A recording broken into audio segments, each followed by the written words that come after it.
Muito bom dia, queridos. Graça e paz. Manhã do dia 24 de julho de 2026, são exatamente 8 horas e 15 minutos.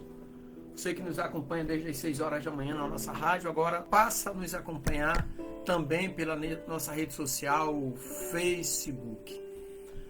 Nessa manhã de sexta-feira, eu quero trazer para você um texto muito especial. Esse texto está na segunda carta que Paulo escreveu aos Coríntios, no capítulo 1, versículo 3 e 4, que diz assim: Bendito seja o Deus e Pai de nosso Senhor Jesus Cristo, o Pai das misericórdias e Deus de toda consolação, que nos consola em toda a nossa tribulação, para que também possamos consolar os que estiverem em alguma tribulação, pela consolação com que nós mesmos somos consolados por Deus. Nós mesmos somos consolados por Deus. Então é a esse Deus que Paulo está se referindo aqui, que nós estaremos orando agora nesse momento. Eu aqui, no meu lugar de sempre, você onde você estiver nesse momento, direciona a tua fé para falar a esse Deus glorioso. Deus, Criador dos céus e da terra. Amém, queridos? Então, vamos orar. Senhor Deus Santo, vivo, Deus poderoso, Deus Criador dos céus e da terra, Deus, muito obrigado, Pai. Obrigado pelo descanso da noite. Obrigado por mais um dia de vida. Obrigado pela paz, pela proteção, pela direção. Ó Deus, obrigado pela sua misericórdia que renovou-se nesta manhã, e é a causa de nós não sermos consumidos. Louvado e engrandecido seja o Senhor entre as nações. Ó Deus, em suas mãos eu coloco a minha vida, a vida da minha família, dos meus parentes, meus amigos. Eu coloco a vida de todos aqueles que estarão nos acompanhando nesta manhã, ó Deus. E que neste dia seja repreendido todo espírito de enfermidade, todo espírito de divisão, de vingança, todo espírito de vício e de prostituição. Ó Deus, seja repreendido todo espírito de mágoa, de rancor, de ódio, e que verdadeiramente o Teu Espírito Santo tome lugar em nossas vidas para nos consolar, nos confortar, nos alicerçar e nos direcionar.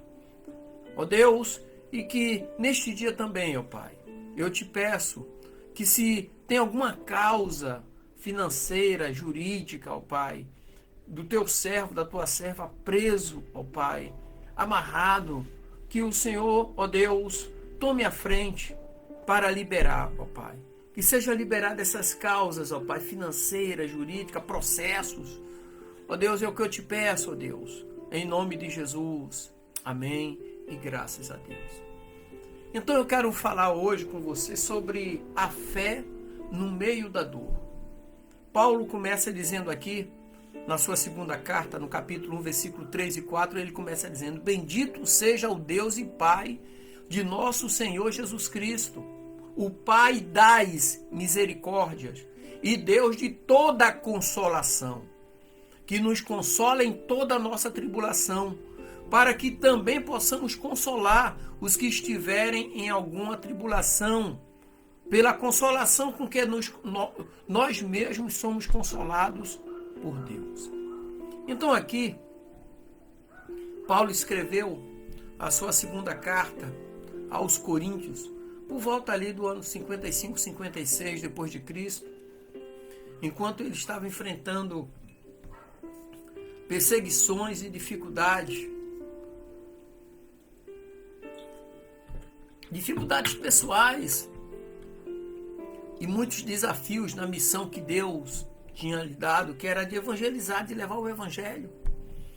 A comunidade de Corinto, ela era marcada por muitos conflitos, divisões e uma cultura pagã que frequentemente provocava perseguições aos cristãos, perseguições muitas das vezes que terminavam em morte.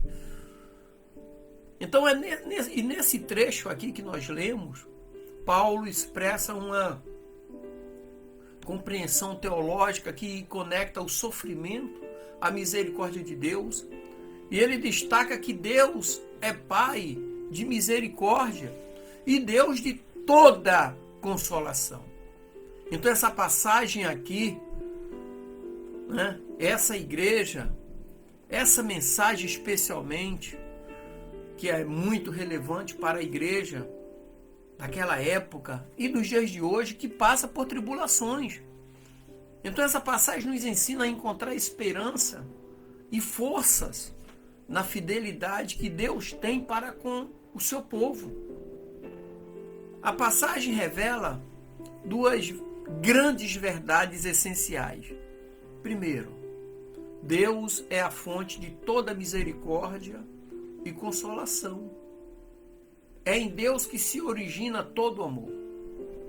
A segunda verdade é que essa consolação é para que possamos consolar os outros.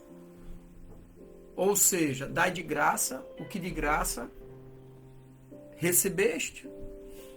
Então isso aqui aponta para uma teologia do sofrimento redentor, onde Deus não apenas permite a dor, mas utiliza para formar o caráter, para fortalecer a fé e ampliar o ministério de compaixão. Então quer dizer que a fé não é a ausência de dor, mas a fé é a confiança na fidelidade de Deus, mesmo em meio aos sofrimentos.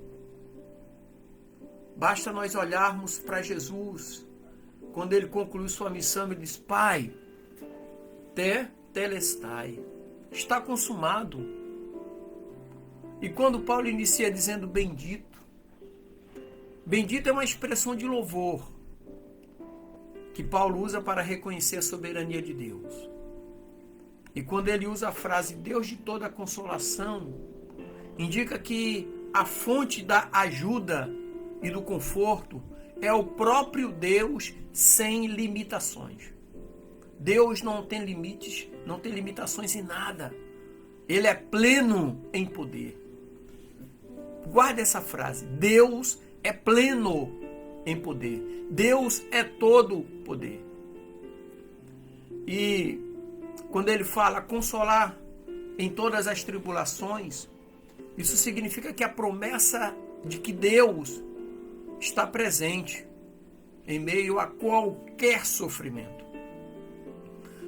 Seja a perda de um ente querido, seja uma ruptura de um relacionamento, seja uma crise financeira, emocional, social, Deus está presente. Até mesmo uma ameaça de morte, Deus está presente em qualquer sofrimento.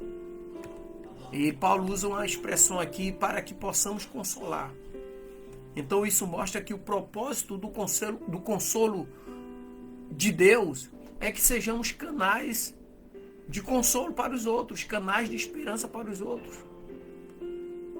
E na cultura grega, a palavra parakletos, consolação, né, que aparece aqui no Novo Testamento, significa aquele que é chamado ao lado. Ou seja, um ajudador, um advogado. Ou seja, descreve a atuação de Deus como nosso consolador. Está ao nosso lado. É esse Deus que nós servimos. Em Romanos 8, 28 diz assim: sabemos que todas as coisas contribuem juntamente para o bem daqueles que amam a Deus. E em Salmo 34, 18 diz: perto está o Senhor dos que têm um coração quebrantado. Perto está o Senhor daqueles que têm um coração quebrantado. E em Isaías 41, 10 diz: não temais, porque eu sou contigo. Não te assombres, porque eu sou o teu Deus. Então isso tudo nos leva para lições práticas para a vida cristã. Lições práticas para a vida daqueles que seguem a Jesus. A primeira lição é confiar na fidelidade de Deus. Isso significa que, independentemente do que enfrentamos, podemos afirmar que Deus é misericordioso e consolador. A segunda lição é para que sejamos um canal de consolo. Ou seja, assim como Deus nos consola, nós somos chamados a consolar outros. levando esperança ao próximo. Isso é grande demais. A terceira lição é persistência na oração e na fé. Por quê? Porque na dor permanecemos firmes, sabendo que Deus está conosco. Mas tem algo que depende de nós, que é a persistência na oração e persistente na fé. A quarta lição aqui é o aprendizado na dor. Deus usa o sofrimento para moldar nosso caráter e principalmente fortalecer a nossa fé nele. A última lição é viver com propósito. O que significa isso, pastorzão? Nossas experiências de dor podem servir de testemunho e ministério. Usar o nosso exemplo de sofrimento, mas com superação. O crente não leva a vida toda sofrendo, ele supera, porque ele serve a um Deus glorioso, o Deus criador dos céus e da terra. Eu não sei pelo que você está passando, querido, mas eu quero dizer que Deus está do teu lado. Seja forte, não desanime, porque o Senhor é contigo, sabe? Isaías diz, não temas, porque eu sou contigo. Não te assombres, porque eu sou o teu Deus. Então aqui está a resposta para o que você está passando nesse momento, nesses últimos dias. Amém? E o Senhor te abençoe, te dê uma sexta-feira abençoada e um final de semana alegre, abençoado e próspero. Em nome de Jesus, graça e paz.